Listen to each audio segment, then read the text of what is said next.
love. Welcome home to Eve's Eden. This is Love Life with Eve. And we are here tonight together to enjoy denial. Yes, denial will help a lot when things get really, really bad.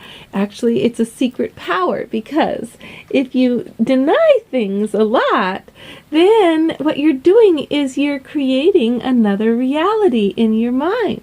Yes, you are. You are, because you're not focusing on the problem. You're not adding to it either. You're actually imagining things as you'd like them. And so you're acting accordingly, thinking accordingly, and spiritually, vibrationally bringing more peace to the planet.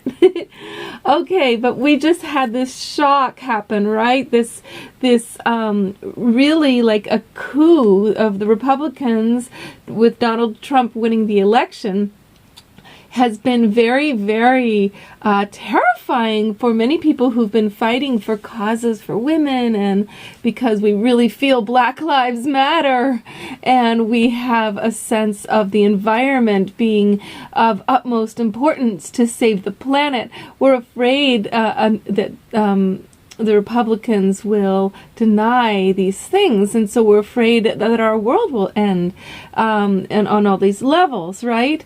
Well, one thing that's incredibly reassuring that I want you to really consider tonight is that in healing work, basically there's something that healers know about. I know about this because of my own healing practice.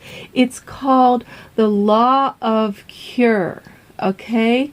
The law of cure is the truth that when you are trying to heal anything, the only way healing really, really happens is that the illness pushes up and out of the person, spiritually, emotionally, physically, in every way. And as it pushes up and out, it manifests much more strongly. So the treatment reaction that is common for great healers is that their clients immediately get much worse.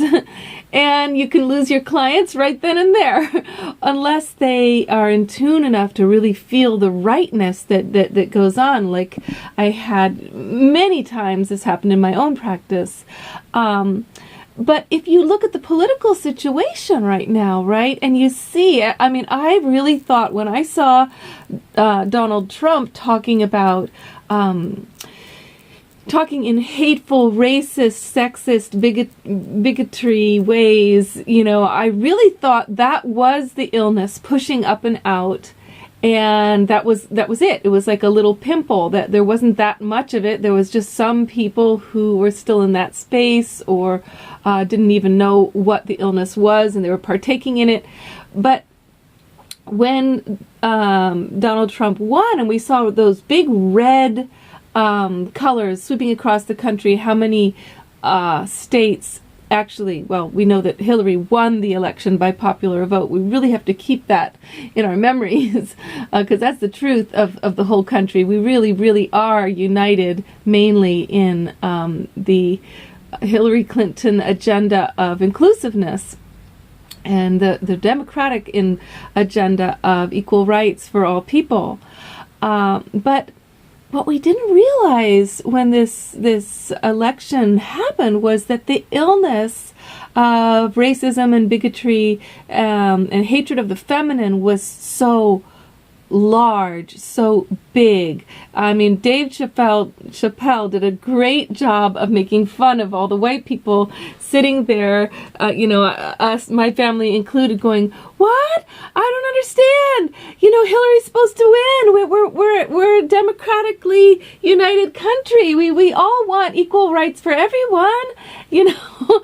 And he's like, "Come on, the African American community, most of them didn't really think she was going to win because they experienced the racism firsthand going on all around them all the time.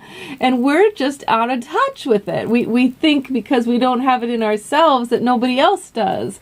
Or we think we don't have it in ourselves and we don't even know what we have that's our own racism because we're just not that aware yet."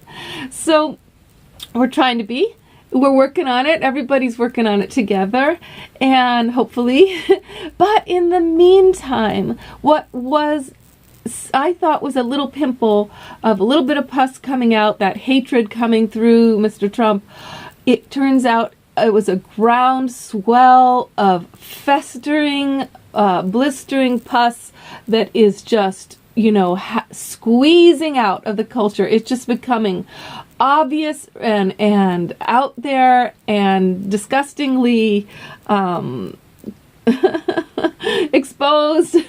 So have faith, love. Take courage, because it's hard to look at. It's disgusting and freaky and terrifying. But the truth is, as it comes up and out, that is the healing of the illness. That is when it ends. When we see it, and we face it, and we talk about it, and it is no longer a subterfuge that only a few never get to be believed about.